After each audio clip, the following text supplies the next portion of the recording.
What's up, guys? It's Kyle, one of the 9th and 10th grade student E-group leaders. And last week we kicked off week 1 of the Fighter series. And Pastor Justin talked about how all families fight. We could fight hot, cold, scream, or not say anything at all to each other. You know, give them a little cold shoulder.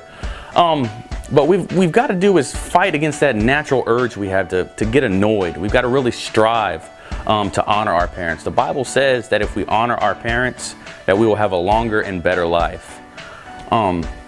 It doesn't matter, you know, where we move. Our mom is still our mom and our dad is still our dad. We can't change our parents. What we can, however, is how we react in situations that we're put in. So we've really got to fight for that relationship and make sure we honor our parents. So go ahead, guys, kick back, relax, and we're going to start week 2. Okay, just admit it. Families are strange. Each one has its own habits, quirks, and traditions. Oh yeah, and its fair share of problems. Go ahead and face the facts. No family is perfect. You're bound to run into some conflict when you're living with mom and dad, or mom and a stepdad, or stepmom and dad, or dad, his girlfriend, your grandma, and your Uncle Rusty. And don't forget about your siblings, step-siblings, half-siblings, and random kids from your dad's second marriage. They're no walk in the park either. But in the midst of all that, somebody's got to step up. Take the lead and fight for those relationships.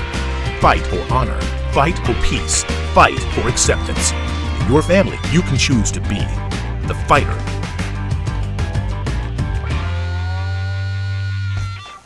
What's up, guys? Thanks so much for coming and hanging out with us again as we continue our series called The Fighter. You know, I'm sitting here in my son's room, and he's a 4-year-old, right? And I'm sitting here and I see this toy. This is one of his most favorite toys. This is called Mac the Truck. If you don't know who Mac the Truck is, this is the guy who carries Lightning McQueen from the movie Cars. And when we first saw this toy, we were actually in the mall and in the Disney store, and my son, he comes across this Mac the Truck. And he sees this thing and his eyes light up. I mean, he goes crazy. He starts playing with this thing on the floor and he's begging, he's asking, Daddy, can you please buy this for me? I promise I'll be the best I can. I'll be a good boy. Can you please buy it for me? And me being the awesome father that I am, I looked at him straight dead in the face and I said, no.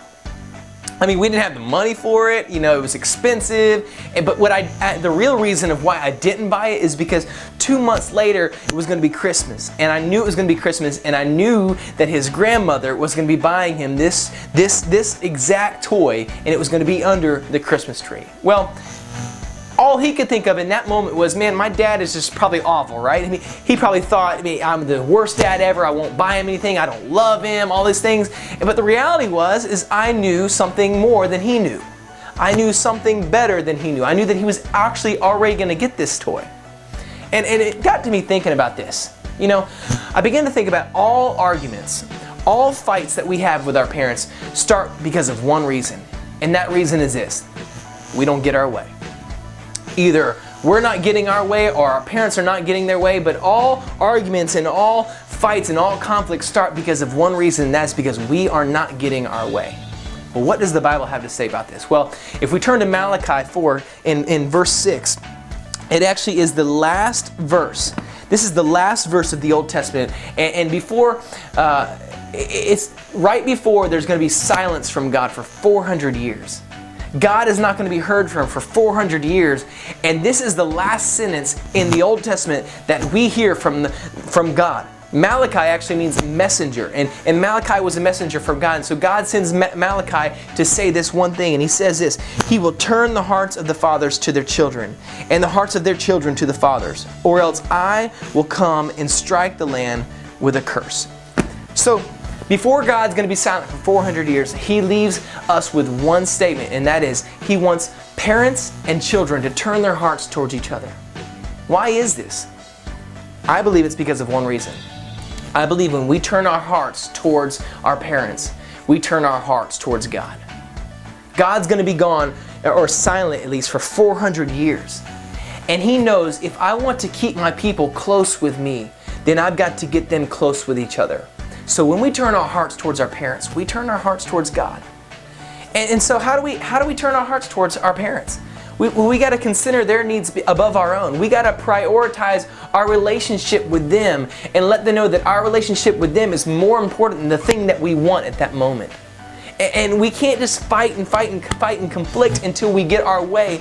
We've got to stop and let them know, I care more about our relationship, that I'm going to give up this fight so that I can protect our relationship. See, when we turn our hearts towards our parents, two things happen. One thing is this, you protect your relationship. When we give up getting our way and we turn our hearts towards our parents and let them know we care more about them than the thing that we want, we actually protect our relationship in the long run. We protect it from damage, we protect it from strife and from grudges. And the second thing that happens when we turn our hearts towards our parents is this, we actually increase our chances of getting our way in the future. When we let go of getting right, when we give up the fight of always trying to get our way, what happens is we let our parents know that we honor them enough to say, okay, I'm trusting you. And when we say, okay, I'm trusting you and I'm honoring your request, what happens is it opens up the door for trust for us later on. And later on, we might get our way more because we gave up our way previously. Here's the deal. I want to challenge you guys this week.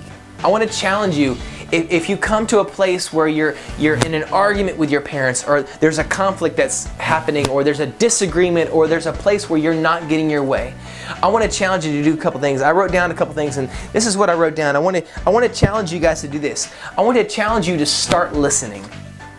Stop talking for a moment and just start listening, because we need to pause and just take a moment and say, okay, I'm actually listening to your reasonings of why you're not letting me do this, or why you're deciding to do this, and you're actually listening to them and hearing them out for a moment. The second thing I want you to do is I want you to point out one thing that you agree with them on. Maybe they're making their case. Maybe they're making their argument of why they're deciding to do a certain thing, or why they're not letting you do something. And I want you to just stop, and I want you to listen, and I want you to hear what they're saying. And somewhere in there, I want you to say, listen, I actually agree with you in this area. And then just leave it at that. Don't say, I agree with you in that area. I agree with you that this party is probably not the best for me, but I'm old enough to make my right decisions. I'm old enough to make better decisions for my own. And I want you to not go further. I just want you to say, okay, I agree with you in this area. I also want you to do this. I want you to stop talking. How many know that when we get in fights, when we get in arguments, when we get heated, there's emotions that are taking place, and a lot of times when we're fighting, we say things that we don't mean. We somehow have like diarrhea of the mouth, and we just cannot stop talking. I want to challenge you to stop talking. And the last thing I want to challenge you to do this is I want you to set aside your right to be right. I want you to set aside the right to be right. So many times we want to make our point. We want to prove that we're right in the situation, in the argument. And I want you to set aside that right and just turn your hearts toward your parents, and just to respect them and to honor them, and to just give up the right to be right. I challenge you to this, because I understand this. When you turn your hearts toward your parents, you'll turn your hearts toward God. And when you turn your hearts toward God, your life is going to be so much better.